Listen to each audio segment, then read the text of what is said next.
Hello everyone, I am Amol Mangare. जैसे जैसे मैंने आपको कल रात व्हाट्सएप के ऊपर स्टेटस रख के इस बात की जानकारी दे दी थी कि मैं अभी मतलब नहीं कि कल से अभी हमारा शेड्यूल क्या अच्छे तरीके से आगे कंटिन्यू होने वाला है करके। और और फिर बाद में मेरी एक मतलब नहीं क्या एक मेरी बेस्ट फ्रेंड है।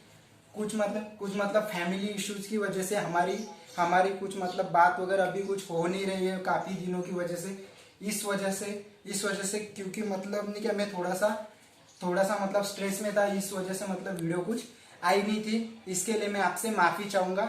और पर लेकिन मतलब ये होता है ना, किसी लोगों की मतलब क्या दोस्ती मतलब इतनी गहरी होती है कि मतलब उनके बिना जीने की थोड़ी सी जीना मतलब मुश्किल लगता है। तो भी देखिए इन सारी चीज़ों को थोड़ा सा साइड में रखते हैं। और पर लेकिन गाइस आप लोग भी मतलब नहीं क्या गॉड से प्रे करो कि हमारी फ्रेंडशिप क्या हो रहे कंटिन्यू आगे हमारी फ्रेंडशिप कंटिन्यूअसली रहे, टूटे कभी ना टूटे। इस बात की आप क्या करो, गॉड से प्रे करो। तो फिर देखिए अभी हमारा अगला अध्याय है, 5वां अध्याय है, क्या बताती हमें किताबें और कब्रें। क्या बताती हमें किताबें और कब्रें का हम स्टार्ट कर रहे हैं पार्ट 1 का आज का। तो फिर देखिए इसमें देखिए मतलब कि अभी तुम्हारे मैं चैप्टर के थोड़ा अध्याय के टाइम मतलब अध्याय के शीर्षक के बारे में थोड़ी जानकारी दे देता हूँ कि मतलब हमें अभी इस अध्याय में ये देखना है कि हमारे अतीत के बारे में हमें किताबों से और कब्रों से किस प्रकार से जानकारी मिलती है। ये चीजें अभी हमें यहाँ पर देखना है। तो चलिए बढ़ते अभी ज्यादा टाइम पास नहीं करते हुए देखिए अभी हमारे अध्याय में सबसे पहला महत्वपूर्ण एक पॉइंट दिया है वेद। क्या है? वेद। तो देखिए वेद मतलब क्या है, एक प्रकार का हम उसे प्राचीनतम ग्रंथ बोलेंगे। क्या कहेंगे? प्राचीनतम ग्रंथ जो क्या है प्राचीनतम ग्रंथों की क्या उसमें मतलब अच्छे प्रकार से जानकारी दी हुई है, उस चीज को क्या बोलेंगे? हम वेद बोलेंगे। और अभी ये वेद कितने हैं? 4 वेद है। कितने हैं? 4। पहला वेद ऋग्वेद, दूसरा सामवेद, तीसरा अथर्ववेद और चौथा यजुर्वेद। ये अथर्ववेद तीसरा है और ये यजुर्वेद चौथा है। ये क्या हमारे 4 प्रमुख वेद है। पर लेकिन अभी हमारे इस अध्याय में ऋग्वेद के ऊपर क्या ज्यादा जोर दिया गया है। किसके ऊपर? ऋग्वेद के ऊपर ज्यादा जोर दिया गया है। तो फिर देखते हैं अभी ऋग्वेद में थोड़ा सा इन डिटेल में जाकर जानकारी लेते हैं। थोड़ा सा मैं इधर आपको पॉइंट्स लिखा देता हूँ ऋग्वेद के बारे में, आप भी नोट्स कर लीजिएगा। ऋग्वेद क्या है? ऋग्वेद की रचना कितने 3500 साल पहले हुई। कितने साल पहले?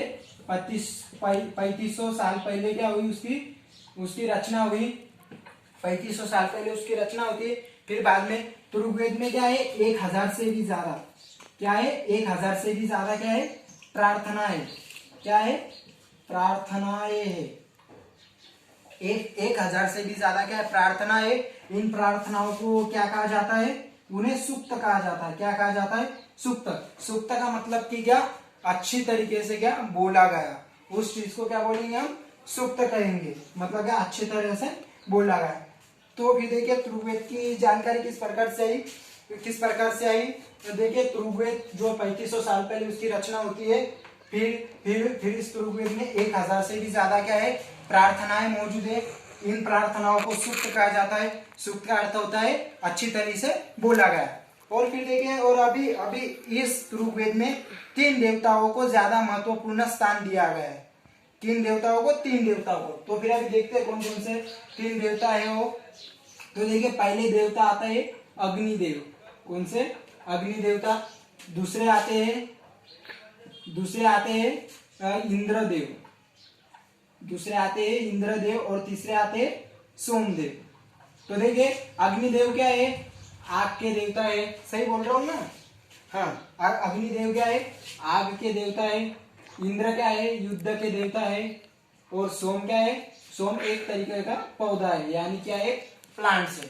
मतलब क्या है ऋग्वेद में 3 देवताओं का ज्यादा विभिन्न तरीके से उनकी प्रस्तुतियां प्रशंसा दी गई है। अग्निदेव की, इंद्रदेव की, सोमदेव की। अग्निदेव जो क्या है आग के देवता है, इंद्रदेव जो युद्ध के देवता है और सोमदेव जो क्या है एक तरीके का पौधा है। और अभी एक सबसे महत्वपूर्ण बात की है, जो ऋग्वेद है, ये ऋग्वेद कौन सी भाषा में? तो ये ऋग्वेद क्या है? प्राक संस्कृत। क्या है? प्राक संस्कृत भाषा में, मतलब क्या ये हमसे एक प्रकार से संस्कृति कहेंगे, जो क्या संस्कृत भाषा में ज्यादा तरीके से अवेलेबल है। तो फिर अभी अभी हम बढ़ते हैं, तो फिर देखिए एक पॉइंट और, एक क्वेश्चन और मतलब खड़ा होता है यहाँ पे कि अभी ये जो इतिहासकार होते हैं, क्या इतिहासकार अभी इस ऋग्वेद का मतलब अध्ययन कैसे करते होंगे? आया ना क्वेश्चन? ये बात तो पता चल गई कि मतलब ऋग्वेद क्या है, किस प्रकार से इसमें रचना की गई, क्या क्या दिया गया है, बट लेकिन उसका इतिहासकार किस तरीके से उसका विभाजन करते, किस तरीके से उसका अध्ययन करते, वो चीज देखना है। तो भी देखिए ऋग्वेद में क्या एक तरीके से वार्तालाप भाषा उपलब्ध है, इस वजह से मतलब क्या कर सकते हैं, इतिहासकार इसे मतलब अच्छी तरीके से पढ़ सकते हैं, समझ सकते हैं, इसी वजह से क्या करते हैं, इतिहासकार उसे अच्छे तरीके से अध्ययन करते हैं। तो फिर गाइस ये पॉइंट आपको अच्छे तरीके से समझाऊंगा, इसे आप अच्छे से नोट्स कीजिएगा। तो फिर अभी हम बढ़ते हैं हमारे आज के अगले पॉइंट की तरफ। हाँ, सो फिर अभी एवरीवन, अभी हमारा अगला पॉइंट है मवेशी, घोड़े और रथ। हैरान मत होइएगा मवेशी और घोड़े रथ क्या पॉइंट है करके। देखिए कि मतलब इसका अर्थ ऐसा है कि अभी ये जो युद्ध जो होते थे, इन युद्धों में मवेशी, घोड़े और रथ का इस्तेमाल किस प्रकार से किया जाता था युद्ध में, यह चीज अभी हमें यहाँ पर देखना है। तो देखिए पहला पॉइंट ही क्या है, घोड़ों को रथ खींचने के लिए घोड़ों को रथ खींचने के लिए रखा जाता था। कि मतलब अपने जो घोड़े रहते थे ना, हॉर्स, जो घोड़े का क्या है, घोड़े का काम क्या रहता था, रथ खींचने के लिए रहता था। और मवेशियों को मान क्या करता था, मवेशी को इन युद्धों से जीता कर क्या लेके जाते थे, कि मतलब कि क्या मवेशी क्या रहती थी, एक प्राइस के तरीके से उसका उपयोग किया जाता था। कि मतलब कि क्या जो भी शासक क्या करेगा, युद्ध जीतेगा, उससे क्या मिलती थी, उसे मवेशियां जिताकर वो लेके जाता था। फिर अगला, जमीन फसलों के लिए भी युद्ध होते थे, जमीन और फसलों के लिए भी अन्य भागों में युद्ध होते थे। और अभी सबसे महत्वपूर्ण अगला पॉइंट है 4 नंबर का। तो लेकिन अभी देखिए इस युद्ध से जो भी कुछ धन, जो भी कुछ पैसा वगैरह रहता था, इस धन का क्या होता था, ये चीज अभी यहाँ पर देखना है। तो फिर देखिए सबसे पहले वो चीज क्या मिलती थी, सरदार रहता था ना, तो फिर सरदार क्या करता था, कुछ हिस्सा खुद के पास रख लेता था, और फिर बाद में उसके बाद पुरोहित को कुछ हिस्सा दिया जाता था। फिर पुरोहित के बाद जो भी कुछ हिस्सा मतलब नहीं बचा कुचा जो रहेगा धन, वो धन क्या आम लोगों में मतलब कि क्या मतलब आम जनता में बांट दिया जाता था। और चौथा मतलब कि और अगर इसमें से भी अगर बच भी गया थोड़ा सा, इस धन को क्या करते थे, यज्ञ करने के लिए, या फिर अपने कुछ जो प्रोग्राम्स वगैरह वो रहते थे ना, इन प्रोग्राम्स में क्या करते थे, इस पैसों का इस्तेमाल किया जाता था। तो फिर देखिए अभी एवरीवन इसी तरीके से क्या हो चुका है, अभी हमारा इस क्या बताती हमें किताबें और खबरें का पार्ट 1 अच्छे तरीके से खत्म होगा। लेकिन अभी एक बात सुनिएगा, वीडियो को डायरेक्टली आगे नहीं कि आगे डायरेक्ट मतलब कैंसिल करके डायरेक्टली आगे मत जाओ। सबसे पहले क्या करो, चैनल को सब्सक्राइब करो, वीडियो को लाइक कर दो और कमेंट्स कर दो। आपको मतलब कि नहीं कि मेरी वजह से किस प्रकार से आपकी प्रिपरेशन में हेल्पफुल हो रहा है, वो सारा आप कमेंट्स में लिख दीजिए।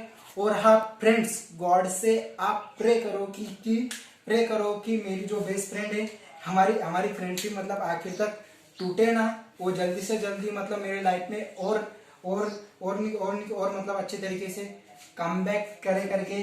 तो फिर सो गाइस हम अभी मिलते हैं अगले पॉइंट में। हर यार लेकिन यार गॉड से प्रे करना भूलना मत, ओके।